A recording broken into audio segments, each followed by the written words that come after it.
Hello, my name is Ushima Cherry. I'm feeling a little bit under the weather today, but I will prevail, okay? Today I want to talk about abandonment. I just recently wrote a book called Picking Up the Pieces to 100 Broken Promises, and one of the sections in the book is a story or a couple of stories about abandonment. And I want you to look at abandonment differently. When it happens, it can be devastating, especially if you're depending on that person for financial, emotional, or physical support. However, from a spiritual perspective, you have to recognize that that person was just a vessel.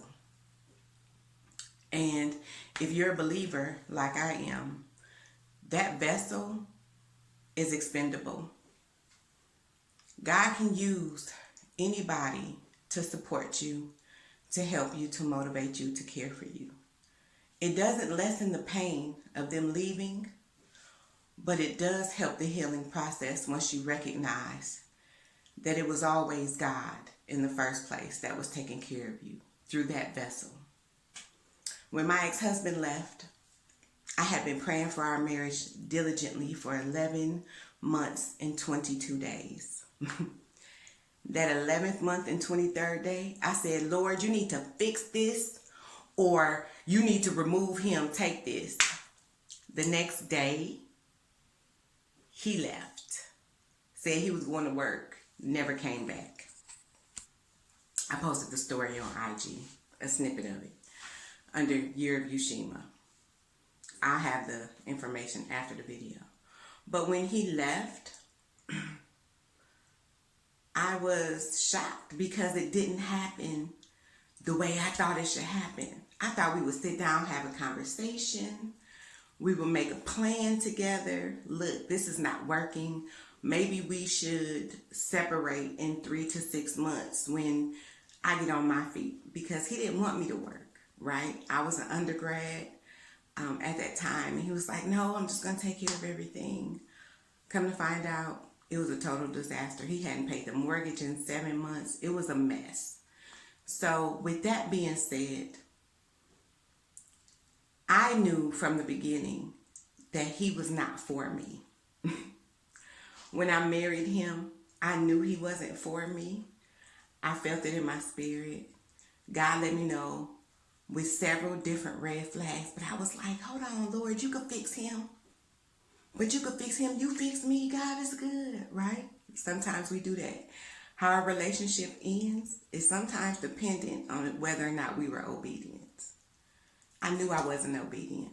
So when he left, I was kind of relieved, but I was still almost like in panic mode. And even though I was left in a very difficult situation, God sent people to help me out. I had Jacine show up. Hey, God told me to bring you this $600 for your rent. What? Who? Like Tim and Kim? Oh, I brought some clothes for the baby. While I'm looking for work, found a job, ended up getting promoted in 2 months. It was just one blessing after another, and that's what showed me, oh, it was always God. I just needed to be obedient and to release the very thing that I shouldn't have had in the first place. So when you hear that voice in the beginning of your relationship, it can be a friendship, it can be a romantic partner, it could be a coworker. When you hear that voice telling you this person is not for you, listen to that, because it can save heartache, pain, and drama down the road.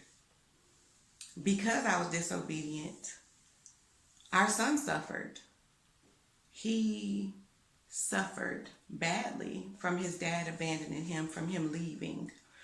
And it's taken years in therapy, and although it's been 10 years or more, maybe 12 years, he still has an issue with it, even though I've been remarried for 9 of those years, or 8 of those years.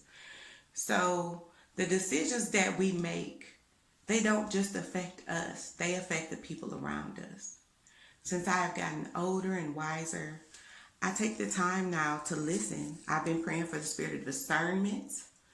The spirit of discernment to let me know who's good for me and who's not. Who am I good for and who am I not good for? It's not just about them being good to me, but how would I fit into this person's life? We have to look at the whole perspective, right? We have to step outside of ourselves and see if we're good for other people too. So I just want to encourage you today, if you've ever been abandoned, if you've ever been left or dropped or dismissed, look at it as a blessing. Because the longer you allow those toxic relationships to linger in your life, the more damage they do.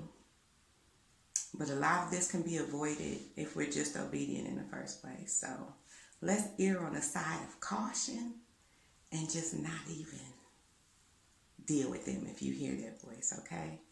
Pray for discernment. It comes in handy.